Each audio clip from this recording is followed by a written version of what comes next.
Anakin remained in the council chamber of the Jedi Temple while the fate of the galaxy was decided elsewhere. The young knight gazed out at the city skyline, trying to stifle the anxiety burning in his chest. He could feel Palpatine's call, offering him answers and promises that could save Padme. But this time he did not give in. With clenched fists and a divided heart, he decided to trust the Order and the Force. This simple act of remaining seated, of not abandoning his position, would forever alter the course of history. As he waited, the intensity of the Force shook the temple like a silent storm. The confrontation was taking place in the Chancellor's chamber, where Mace Windu faced the Sith Lord. The outcome was clear. Palpatine fell, defeated, and his death dispelled the shadow that threatened to dominate the Republic. When the news reached the Council, Anakin felt an immense weight lifted from his shoulders. He had not betrayed his Jedi brothers. He had not plunged into bloodshed for fear of loss. In the silence of the room, he realized he had made the right choice. Padme survived, untouched by the dark currents that fate in another universe had imposed on her. Anakin was by her side when Luke and Leia were born, and he saw in his children's eyes the light he had always sought in the Force. The nightmare of seeing her die in his arms never happened. On the contrary, the family prospered amid the peace that now reigned. The bond between Anakin and Padme grew stronger, and the two were able to build the life they had so often imagined, far from the chains of fear. Over the years, Anakin matured in a way that many had not expected. His presence on the council was no longer viewed with suspicion, as he demonstrated wisdom and balance alongside his impressive strength. He was no longer the impulsive young man who rebelled against orders, but a respected master whose personal life was not a cause for downfall, but for inspiration. The Order began to accept that love and family could walk in harmony with Jedi principles, and this quietly changed the structure of the Council itself. Luke and Leia grew up in an environment of affection, discipline, and learning. From an early age, they showed signs of the Force, but unlike what would happen in other realities, they were able to experience the steady and protective presence of a mother and father who guided them. Anakin trained them patiently, teaching them that the Force was not only power, but also balance and responsibility. Obi-Wan, always nearby, watched with satisfaction as his former Padawan matured, seeing in him a man who had truly fulfilled the prophecy. However, the Force did not cease to test the Chosen One. In his meditations, Anakin began to reach depths that even Yoda had not experienced. His mastery expanded like a river without banks, touching points that escaped the understanding of the Masters.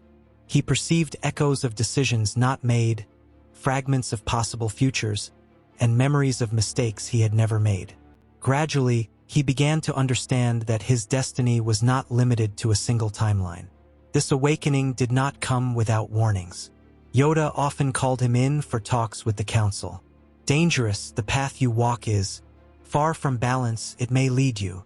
But Anakin, now more serene, replied firmly, "Master Yoda, I do not seek power for power's sake. I want to understand the Force as it truly is."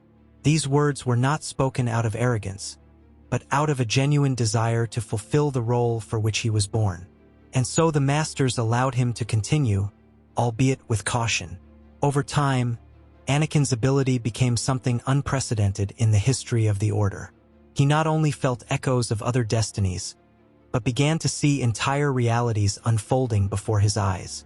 Each choice created a universe, and in each universe there was a different Anakin, some darker, some more fragile, some even dead. This revelation marked him deeply, for he understood that the Force manifested itself in all possibilities, not just his own. Years later, now a recognized master, Anakin reached the peak of his power. He discovered that he could not only see, but cross the boundaries that separated the multiverses. It was like opening invisible doors that connected different destinies. It was a power that no Jedi or Sith had ever recorded, and it made him unique among all beings sensitive to the Force. The title of Chosen One, so often questioned, was now confirmed beyond doubt. Padme noticed the transformation in her husband. At night, he would sit in silence, gazing at the horizon and touching the ground as if he could sense something beyond. "You seem distant, Anakin. What do you see in those silences?" And he, hesitant to reveal the whole truth, would simply say, "I see that we are part of something much bigger, Padme. Something that even time cannot limit."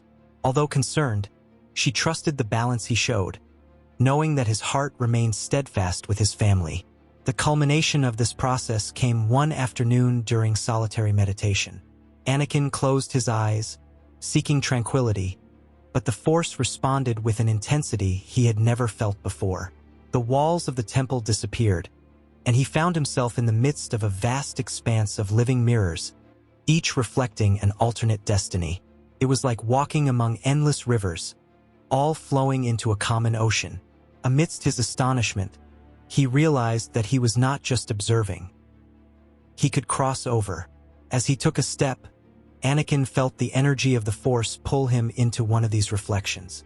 When he opened his eyes again, he was back in the council chamber. However, it was not his reality. Before him walked a different version of himself, younger, more tormented, struggling with doubts. This Anakin could not see him, but his presence was real. The Master's heart pounded, for in that moment he understood the true extent of his power. He had accessed the multiverse for the first time. Anakin stood still in the council chamber, watching his younger self walk in circles, tormented by doubt.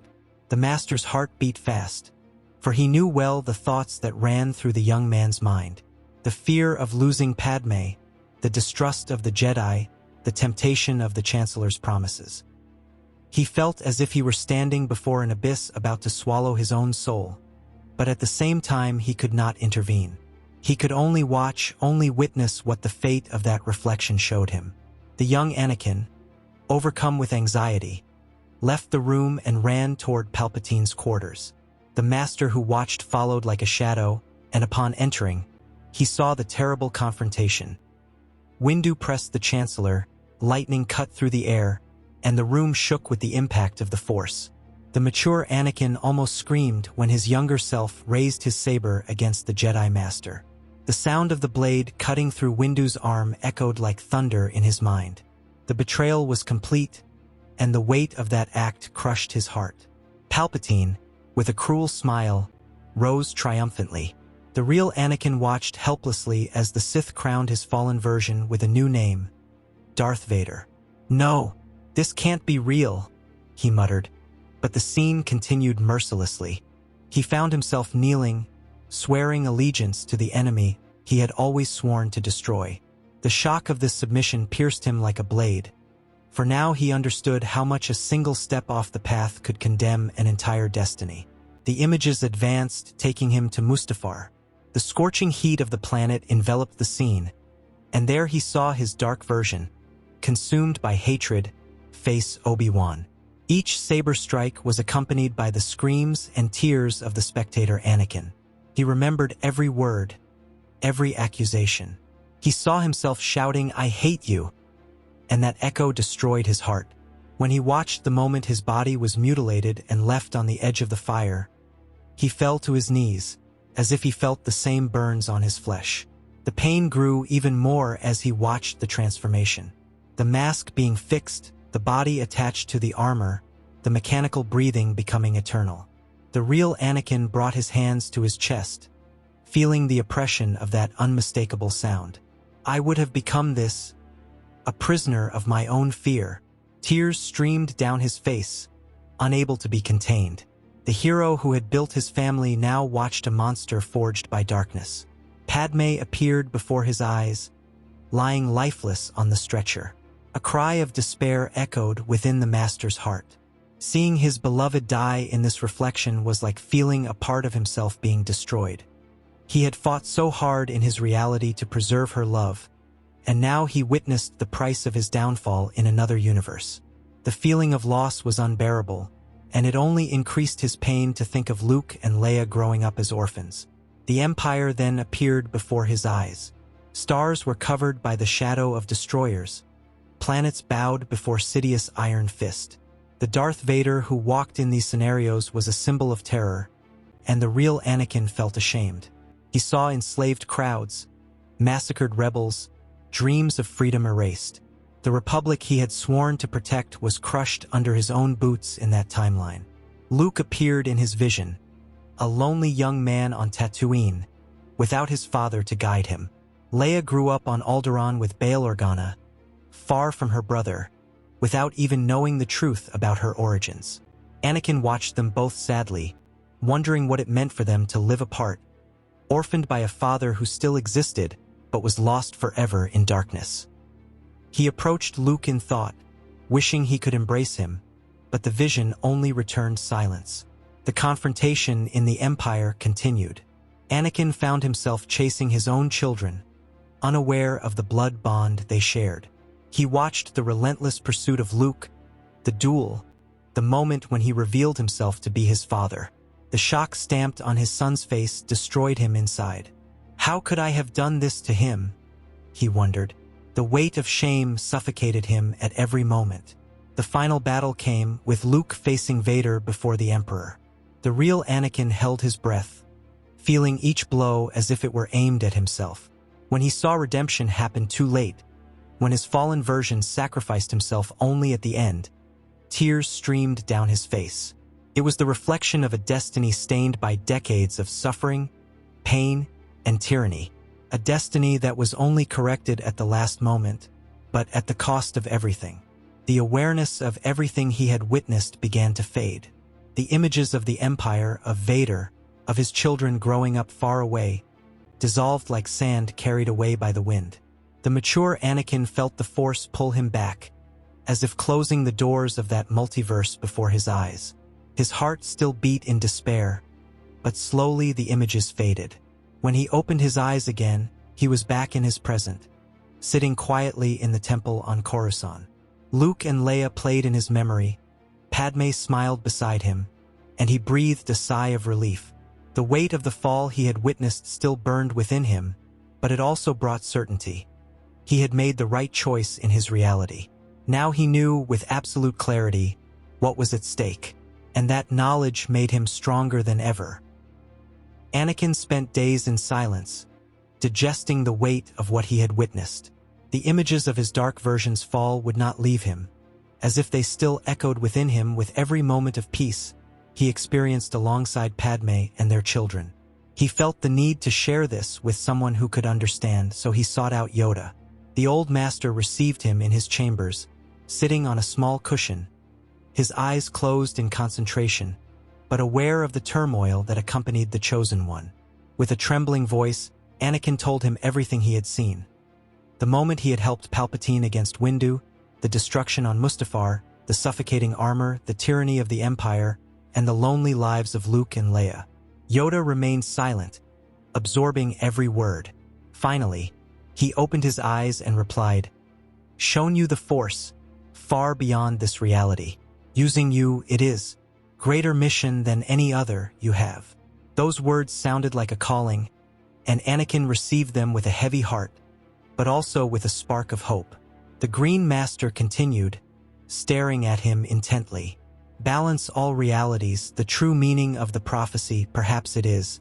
Not just this universe, but all. The Chosen One you are because you succeeded where so many others failed." Anakin felt a chill run down his spine. The prophecy, which had always seemed enigmatic to him, now took on new meaning. He was not the savior of his own timeline, but the key to correcting all the others. These words changed something deep in his heart. For the first time, Anakin understood that his survival, his mastery, and his balance were necessary not only for his family, but for countless versions of the galaxy. He had become the hand of the Force in action, the instrument through which the balance would be adjusted. The weight of this responsibility was immense, but there was no fear in his countenance, only determination. "If this is true, Master Yoda, I can no longer just watch. I must act. I must try to change what I have seen." Yoda closed his eyes again and replied, "Act you may, but risk great it will be. Careful you must be. Trust in the Force you must." The Master's stern tone did not extinguish the flame that burned in Anakin's heart. He knew the mission was not easy, but if he had been chosen, he could not hide. Back in his meditation chamber, Anakin knelt in the center, closed his eyes, and let himself be immersed in the flow of the Force. His breathing became calm, and little by little the temple around him began to disappear. He felt himself crossing the invisible rivers of the multiverses again, each reflection vibrating with different decisions. This time, however, he wasn't just seeking to understand. He wanted to intervene. He wanted to bring light where there was only shadow. The energy enveloped him forcefully, pulling him back to the familiar setting of the council chamber. The environment appeared before his eyes, but now there was a clear difference. He no longer carried the hesitation of an observer. His heart was determined to try to change the fate of that reflection. He felt like a warrior about to go through a spiritual battle. There was the younger Anakin again, pacing restlessly, the weight of doubt stamped on his face. The Master watching him took a step forward, trying to focus his energy to reach the other. The Force vibrated intensely, as if the universe itself were attentive to what would happen next. The moment of silent observation was over. Now it was time to test the limits of what he could accomplish. Young Anakin's eyes were fixed on the door, about to run toward the dark fate that awaited him. The Master, in his meditation, raised his hand, trying to project his presence. His heart was racing, for he had never dared to do such a thing before. It was the first time he had attempted to cross the barrier between observer and participant. Suddenly, a change. The young man stopped walking. He turned slowly, as if he had heard something. His eyes shifted away from the door and, in an impossible gesture, looked directly at where the mature Anakin stood. Time seemed to stop at that moment. For the first time, the reflection not only lived his destiny, but perceived it. The Master felt a chill down his spine. "He can see me," he murmured in shock. The air in the room grew heavy, and the Force reverberated as if a new door had been opened. Young Anakin frowned, staring at him, and in the silence of that room, two destinies collided. For the first time, the barrier between realities had been broken. Anakin understood that nothing would be the same as before. From that look, he knew that his presence had been recognized, and that this journey would not be just one of observation. He was about to enter a totally unknown field, where his own balance could be broken. The Force had revealed that the game would be different, and in the silence, the suspense of the encounter hung over him like an inevitable promise. The silence in the council chamber was broken by the sound of his own voice. Young Anakin frowned and asked suspiciously, "Who are you? What is going on here?" His gaze was fixed on the figure that had appeared before him, so familiar and yet so strange. The older Master stood firm, his short beard covering his face and his features slightly more mature from the passage of time. For the younger man, it was like facing an older brother, someone with the same blood and the same history, only with a few more years of experience. The older Anakin took a step forward, raising his hand in a calm gesture. "I am you, Anakin, but from another reality. A reality where you made different choices and Padme survived. Your son is alive and growing up beside me." The words fell heavily on the young man's mind, and he took a step back, surprised. "That's impossible. You're some trick of the Force, or worse, a trick of the Chancellor." The mistrust was natural, but the pain hidden in his voice revealed his fear of believing that this could be true. "It's not a trick," replied the older man firmly. "I saw what can happen if you go to Palpatine. I saw your downfall, your destruction. I saw you become a slave in armor, doomed to lose everything. I came to prevent that. I came to give you a chance to choose again." The young Anakin, panting, clenched his fists. "You don't understand. I need him. Only he can teach me how to save Padme." The older man sighed, remembering the same blindness that had almost destroyed him in another time. "Padme can survive, yes, but not this way," said the mature Anakin, his voice heavy with emotion. "I saw that future, and I don't want you to live it too. I saw her die. I saw our children grow up orphaned.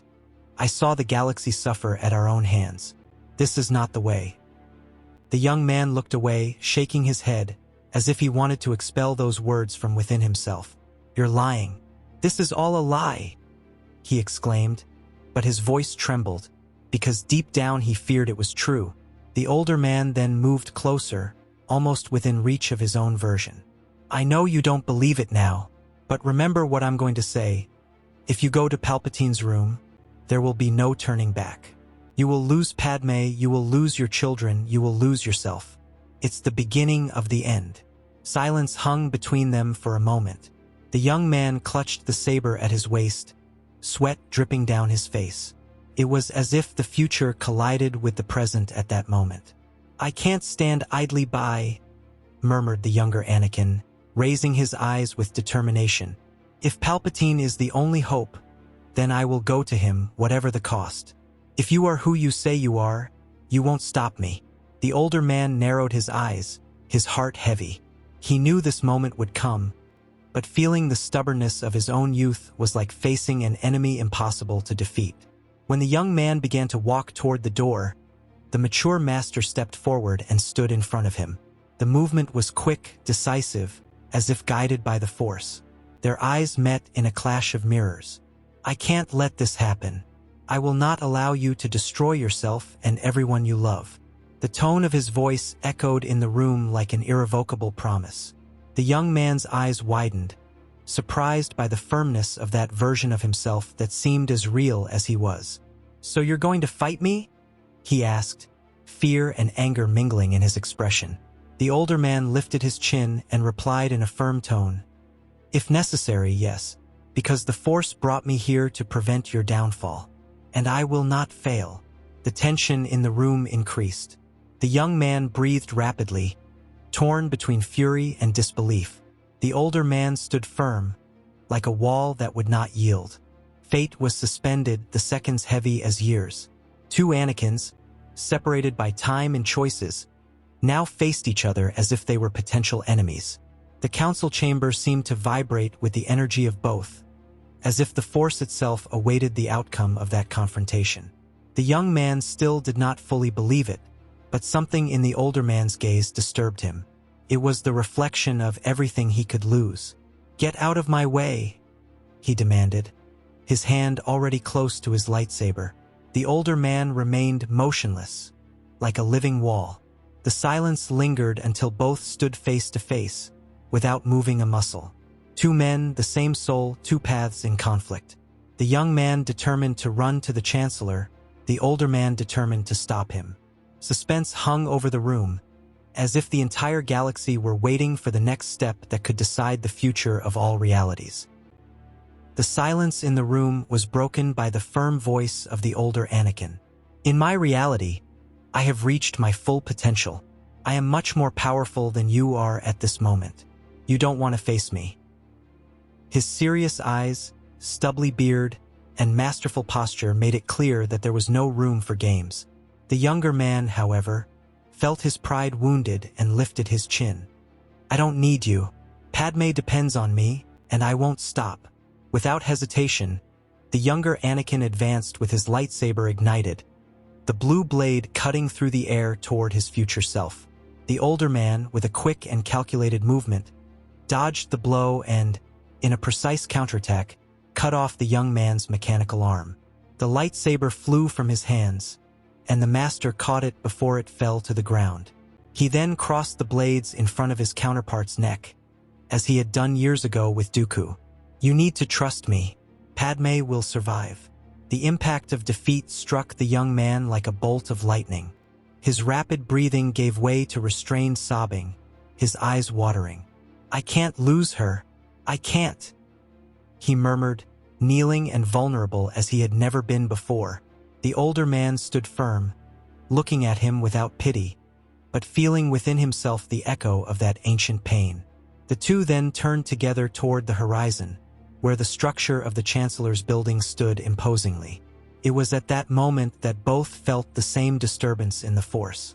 The air vibrated, and a wave of energy ran through their bodies. The older man's eyes narrowed. Palpatine was dead. The threat had disappeared before the young man could make his choice. Destiny had changed, and the Force, once again, guided the invisible threads of balance. The younger Anakin raised his tear-filled eyes, not fully understanding, but feeling the weight of that revelation. The Master did not lean in to comfort him. His voice sounded firm, almost harsh. "Get up and compose yourself. You received a benefit from the Force with my intervention, but it was not your doing. You still need to earn that." The harsh tone cut through the air like a sword. The young man gritted his teeth, struggling to his feet, feeling the lesson sink in. "From now on, make the right choices," the elder continued. "Work to awaken your full potential. Only then will you become worthy of the destiny and powers that the Force has in store for you." The young man nodded silently, absorbing each word like hot iron. The lesson was not just a warning, but an order. The weight of responsibility now rested on his shoulders. The older Anakin closed his eyes and allowed the Force to envelop him. Gradually, his figure began to fade before the young man, as if dissolved by the very energy that had brought him there. The young man took a step forward, almost calling out to him, but restrained himself. He knew he had already received everything he needed. In seconds, he was alone in the council chamber, reflecting on what had happened. When he opened his eyes again, the Master returned to his own reality. To his surprise, before him stood the younger version, already transformed, but now aware of everything. The encounter was repeating itself, but this time in reverse. He was the one receiving the visit. His heart raced as he understood what this meant. The cycle was complete. The younger version, now confident, looked up and smiled slightly. "You were right. Without you, I couldn't have done it. I just came to thank you." The Master took a deep breath, watching that reflection of himself, so similar and yet so distant. The smile they shared carried the certainty that, in all realities, there was hope. For a moment, they both remained silent, like brothers separated by a mirror. The bond between them was stronger than time, stronger than space. The Force united all its fragments into a single purpose: balance. The choice had been made, and the future now belonged to every version that dared to follow the path of light. With a final wave, the younger Anakin began to fade away, leaving only the memory of his smile. The Master remained silent, feeling peace return to his heart. He understood, at last, that he was not alone, and that his struggle was part of something much greater.